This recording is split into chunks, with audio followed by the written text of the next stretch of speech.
And here we are for part 4. I haven't even moved yet. So in this one we're looking at A-shape bar chords, and we're going to be looking at the minor version, the dominant 7th version, and the minor 7 version. So I think without further ado, I'm going to get ready for a close-up. See you in a sec. Okay, so here we are now. This is the 3rd fret we're on, and this would be our C chord, our C bar chord. Again, remembering all of the way through this, if I tuck that finger away, you shouldn't do that. I'm just doing that to make it clear for you what the chord is. So there's the good old C chord. Now, if we want to make it a C minor chord, if we think back to what we did with like our regular A chord, there was our A chord, A minor chord, looked like that. It's kind of like E chord, isn't it, but on the wrong strings. So funnily enough, our C minor shape is also, if we had a G bar chord with the 6th string root, remember we did that in Master Your Bar Chords 1, that would be a G chord at the 3rd fret. If we move everything down a string, we end up with C minor. Now this might seem a little confusing, that the fact that this was a major shape here and a minor shape on these strings, but I'm assuming you never got E chord and A minor chord mixed up. They're the same shape on different strings. So all you have to do is remember what string the root note is on. With our E shape, like G major chord, the root note was here on the 6th string. But now that we're working from the 5th string root, that same or very similar shape looks, or sounds rather, looks and sounds and is a minor chord. So this one, we've got 1st finger now doing the whole bar thing, so it's barring right the way down, because it also needs to hold down the thinnest string as well. We've got 3rd finger here, this is on the 5th fret, it's on the 3rd fret, 5th fret, 5th fret again, this 2nd finger here pressing down on the 4th fret, and 1st finger is playing also the thinnest string up there as well. And as of course, our 1st finger is still muting that 6th string, because we don't want that. If, say for example, this C minor chord, if we forget to mute that 6th string, I mean, it just sounds really rank. So you definitely make sure that you're getting the tip of your 1st finger there muting that chord, muting that note rather, not the chord.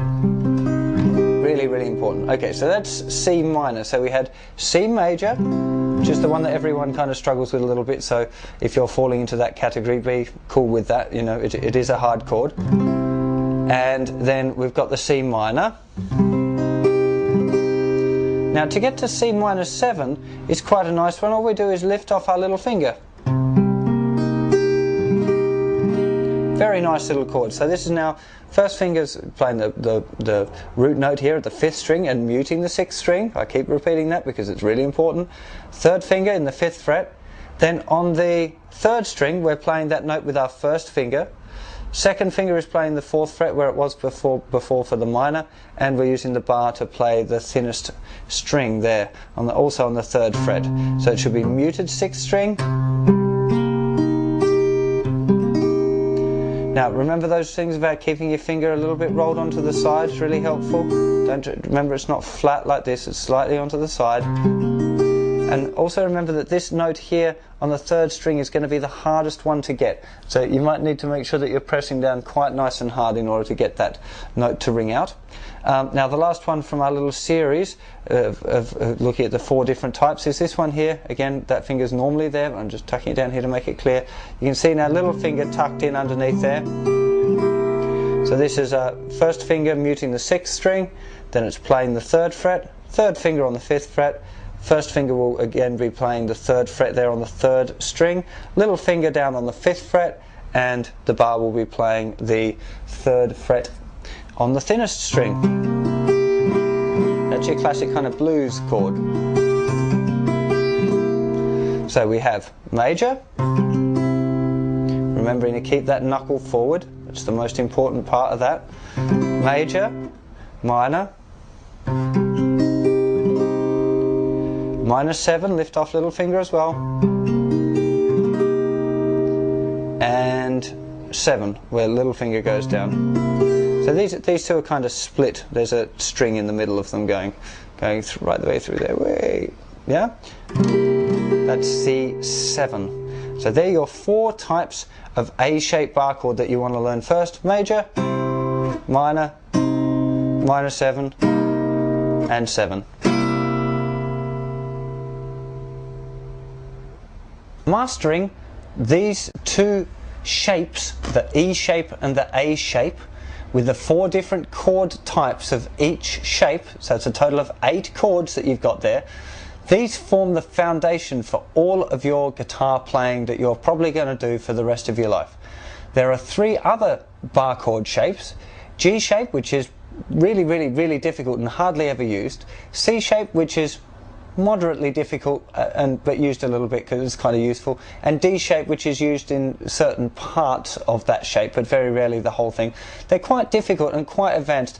I wouldn't have thought that you probably want to learn those until you've been playing guitar for 3 or 4 years and really confident with your guitar playing in general. I think most of your stuff like your Jack Johnsons or your Bob Dylans or whatever, these kind of people, if they're playing bar chords, they're definitely going to be playing E shape and A shape. Very rarely will any of those other shapes get used. I'd say there's an awful lot of really fine guitar players that don't know those other 3 shapes. They're really quite rare. So the next thing for you to make sure that you do is really nail these chords properly. I highly recommend getting a book like the Beatles Complete is the one that I recommend for the most strongly. Just the Beatles are an amazing band, amazing songs, and really interesting chords and chord sequences. So by going through that book, just open the book to a random song and try and play it. Make sure that you get all of those chords down. You might come across the occasional chords you don't know. Remembering, of course, that you can do what's called boiling down chords. So if you have a G11, you could just play a G7.